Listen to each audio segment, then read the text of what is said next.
Galang begitu licik dan jahat. Galang kembali bersandiwara di saat di pengadilan yang akan hakim memutuskan hukuman berat kepada dirinya.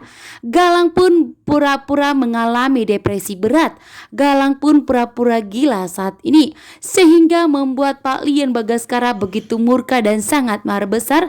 Dan Pak Lian Bagaskara pun yakin betul bahwa itu adalah sandiwara dari Galang agar dirinya tidak dijatuhkan hukuman berat oleh pihak hakim. Saat ini pun Galang telah terpojokkan. Saat ini pun bukti yang kuat sudah di tangan Aksa dan Amira.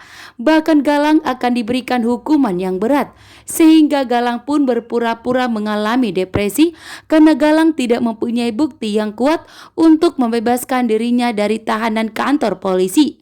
Sementara Pak Lian Bagaskara pun bersaksi bahwa Galang pernah ingin melenyapkan Pak Lian Bagaskara, berusaha ingin menyingkirkan Pak Lian Bagaskara. Bahkan di sini pun Damar mengatakan bahwa ternyata Galang berusaha untuk melenyapkan anak Aksa dan Amira yang masih kecil dan baru lahir, sehingga Galang dikenakan pasal Undang Perlindungan Anak karena Galang begitu jahat kepada Aksa dan Amira karena tega menculik dan membuang anak mereka ke dalam tong sampah, membuat Aksa dan Amira begitu murka. Begitu juga dengan Pak Lian Bagaskara. Pak Lian Bagaskara tentunya tidak terima karena Galang sudah menyakiti dan cucunya Pak Lian Bagaskara. Sebagai keturunan Lian Bagaskara, Pak Lian Bagaskara tentunya tidak terima atas perbuatan dari Galang, sehingga Pak Lian Bagaskara akan memastikan bahwa Galang akan mendekam di penjara sampai membusuk. Saat ini pun Bu Jora ikut getar-getir. Bu Jora pun tidak bisa menyelamatkan Galang. Dan di sini ternyata Bu Jora dan Galang sama-sama begitu licik dan jahat.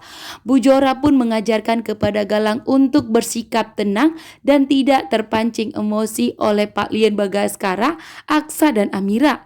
Dan ternyata Galang pun mengetahuinya, dan di sini pun Galang bersikap pura-pura depresi agar hakim kesulitan untuk memberikan keputusan kepada Galang, dan agar Galang pun dirawat di rumah sakit, sehingga Galang pun di sini akan berusaha untuk kabur dari rumah sakit jiwa.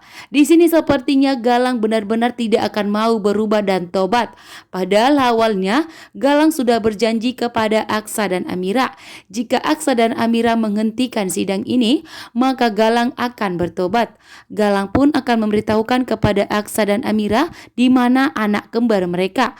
Akan tetapi Aksa dan Amira tidak peduli dengan omongan Galang, karena Aksa dan Amira sudah menemukan Dirga. Bahkan saat ini Aksa dan Amira pun sudah mempunyai pertanda di mana putri mereka, karena telah dititipkan oleh Galang di panti asuhan Bunda. Saat ini Aksa dan Amira hanya menyelidiki rumah panti asuhan tersebut, sehingga tidak membutuhkan Galang untuk memberitahukan di mana anak kembar mereka. Sementara itu terlihat di sini Pak Lian Bagaskara benar-benar murka melihat Galang yang bertingkah pura-pura depresi di persidangan hakim.